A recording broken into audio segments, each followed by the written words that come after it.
Okay, so I just want to give you an overview of the RODI saltwater mixing station that we've put together to support the tank.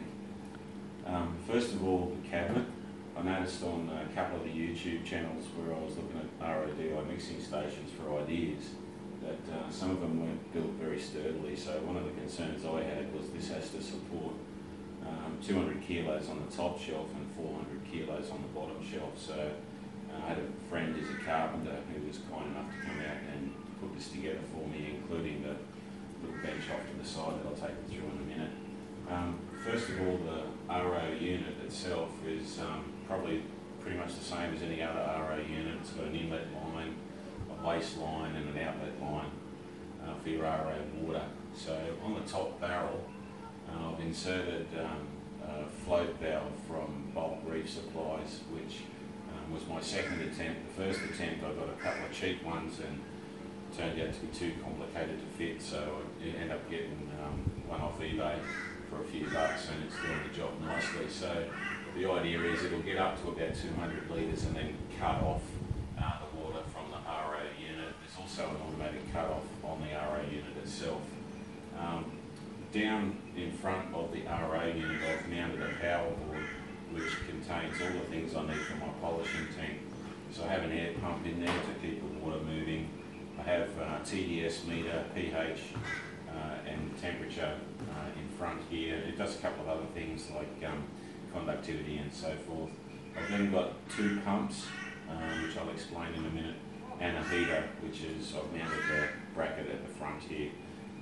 It's a titanium heater. It's all mounted in this polishing barrel, and I'll take you through that in a minute. But if we just move over to this side, I'll show you the features of the RO barrel. One of the things I noticed on YouTube was that all the food grade barrels were all opaque, you can't see through them, and that was a bit of a concern for me because I didn't know where the water would be in the barrel. So we sat down and we figured out a piece of clear tube, and then by timing the water pressure at our tap, I was able to mark off the indicators at 20 litre increments.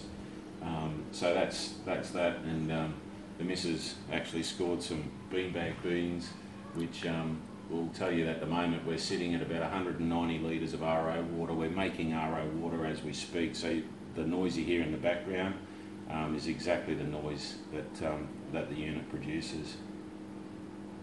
Over on this side there's a overflow in case my cut-off valve fails for any reason.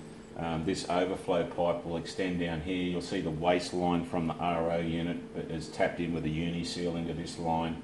This comes down into this arrangement along here, down this pipe, and then we run the wastewater out into the yard, on the trees, top up the pond, whatever. This is the inlet line for the RO unit. I still have to fix that with a bracket similar to this one on the top there, so it's nice and secure. Underneath, I'm not sure whether you can see or not, but there's a T-piece coming out of a bulkhead on the RO barrel, and it goes in two directions. First direction is for this way, and the other one goes to up the other end of the unit itself. So I'll just explain what this valve does here. If at any stage we just need a bucket of RO water from this barrel, it'll run down here. I turn this tap on and it'll come out of the nozzle down there, so I can just put a bucket under there and get 5, 10, 15 litres or whatever I need just quickly to do that. If I'm actually mixing salt water, I close this valve and from the RO unit open this one, and it will feed into the mixing barrel. At the moment we're just about ready to transfer the salt water mix that's going on at the moment. You can hear the pump in the background. We're just about ready to transfer that over to the polishing barrel and dump another 200 litres into the salt water barrel. Down on the floor there you'll see the first of two pumps. These are little MP30s. It's about 35 litres a minute, so they're not astronomically powerful. I have mounted them on the base of the structure with some neoprene underneath them, and I've also fitted two flexible plastic tubes on the inlet and on the outlet of the pump. This is to stop any vibration and noise. You can hear the pump is going at the moment as it's mixing this barrel of salt water. and it's really quite quiet. So that's going up this line and down to the other end, which I'll show you now.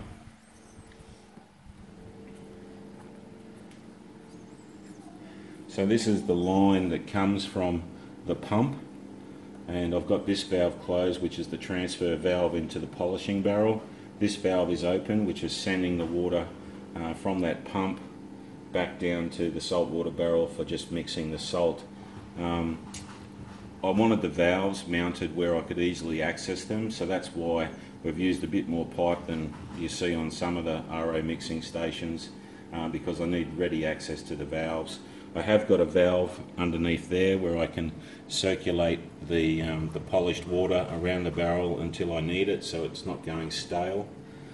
This line here lets me pump via the second pump, which is just down below. I can quickly show you that. That's the okay. So if we go from the second pump there, what that's doing is actually driving the polished barrel, and it also lets me pump RO water from the RO barrel through this hose into the house. So if I need a lot of top off for the tank, I can actually just pump it straight through. I don't have to be carrying buckets around. So we'll just go around the front here. This is the polishing barrel. Inside the polishing barrel are probes. Obviously there's 3 probes for this unit. They go down a single piece of pipe, PVC pipe, just like anything else that's got water running through it on this unit. Goes down the barrel into a pitchfork arrangement, and each of the probes has its own fork. And the idea of that is, as the water is moving around inside the barrel, these lines and cords aren't getting tangled up and bashing around, so that's nice and stable. I also have in this pipe here, fitted through a uniseal bulkhead in the lid of the barrel, an air line, and it's basically a 1 metre pipe with a cap on the bottom. I've drilled through that, I've fed the air line through, and then I've put a T-piece on the end of it, so it just blows big bubbles. Again, you can see this has a level indicator, and I've marked on the barrel the level that we need water in it before I can turn the heater on if I need it. Although at the moment in Mackay the water's coming out at about 29.6 degrees, so I actually need to chill it down a bit. Pretty much that's about it. From this barrel I can pump it out of this hose via pump number 2, through this hose, run it into the house and into the tank. This line along the bottom here is basically in case I have a problem and I need to drain the barrels. I simply open this valve, and that one at the end there, attach a garden hose to that valve on the bottom, and the whole lot will just drain down the driveway. So that's pretty much it. In the top of the saltwater barrel, I've put a plug, and what that does is that lets me, through this cutout section in the top shelf, is put in this funnel where I'm able to then drop my salt in, ready to mix. While that's mixing, obviously I just put the bung back in so that no crap gets in that barrel while I'm mixing. What I might do is I might transfer this barrel now into the polishing barrel and just show you how that works. So I don't need to turn anything off. I'll just come up to this end. All I've got to do is open this valve here to send it from barrel 1, which is now continually recirculating along that line. Through this T-piece I open this valve up and you'll hear the water go into the polishing barrel. Close that valve off, and now we're emptying the salt water barrel, and you can hear the polishing barrel now filling up. You can see how quickly that's filling.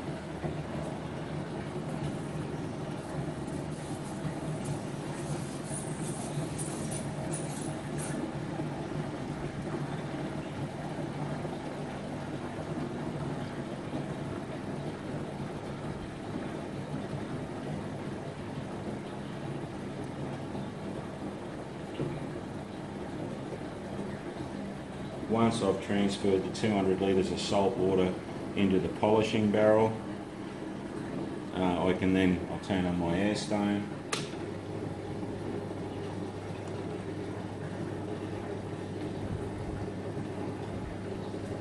Obviously I don't need the heater today, but If I needed the heater, I could turn the heater on and bring the polished water up to the same temperature as the tank that the water's going into. I can also do my buffers and anything else I need to do in this polishing barrel, so the water is identical to what is in the aquarium itself. So that's draining down now. That's already dumped about 40 litres out, and it's dropping off pretty rapidly. So it's a little 35 litre a minute pump. It's nice and quiet.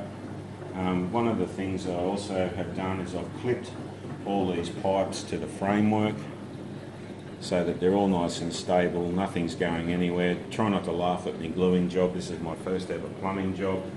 And also all the electrical cables I've fixed with cable secures or cable ties to the framework, and that's the same underneath where all the heater cords and all that sort of thing feed through. There's a cutout here, there's a cutout at the back where all these cords come through, and you can see underneath I've got the cords hanging up at the back there. This is all painted, so the idea of the paint is to try and protect the woodwork. Obviously salt water and wood over time create a bit of a problem, so we've painted that just with some Dulux paint just to try and protect it a bit. It's all easy to keep clean. It looks a bit dusty at the moment. I've just been mixing some salt, so a bit of salt around the place. One of the things that I did learn through trial and error was actually when you've got plastic on plastic joins, you will need to use some thread tape because they will leak. But the thread tape it has solved that. I also had a leak down on this barrel union, which I've put everywhere, these barrel unions, and I'll tell you about them in a minute. I had a leak, and that's because this one was missing a seal. So I just replaced the seal, did him back up, and as you can see, that's not leaking at all. But these barrel unions are good because the most likely thing to fail on all this pipe work is the valves themselves. So by having a barrel union either side of the valve, I simply have to undo that valve comes out, and I can put a new one back in or service that valve, tighten it back up, and we're good to go again. The other thing that probably our US friends probably don't realise, but these uni seals are pretty hard to get in Australia. There's one place that I found in Melbourne, I think, that had them, so I got them from there. I'm on the central Queensland coast, so there's not a lot of options. Same as these barrels, food grade barrels in the regional areas, not so easy to secure, but I found these barrels in Brisbane. Tilkeys have a supply of these. These are food grade, you can see here, per elementi, which is Italian for food. Everything on here is food grade. The pipe, all the plumbing and fittings, including the glue. If you see here, I've got some pink primer and also some green PVC pipe cement. It's important that if you're going to spend the money and time to mix RODI water, that everything is food grade.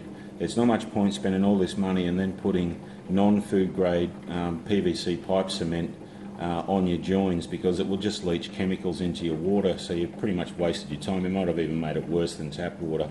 So this is all food grade stuff. If you look for Australian standard 40-20 on the front of your containers, that will tell you that it's food grade standard. For the US and that, I'm sure they have their own standards for food grade PVC pipe cement and primer, but it's the AS 40-20 that you're looking for in Australia. That pretty much sums up the unit. If you have any questions, feel free to drop me a line. There's on Facebook, you can see the Red Sea Max S650 owners group. I'm sort of setting that up at the moment. Yeah, so feel free to drop us a line or get in on that group.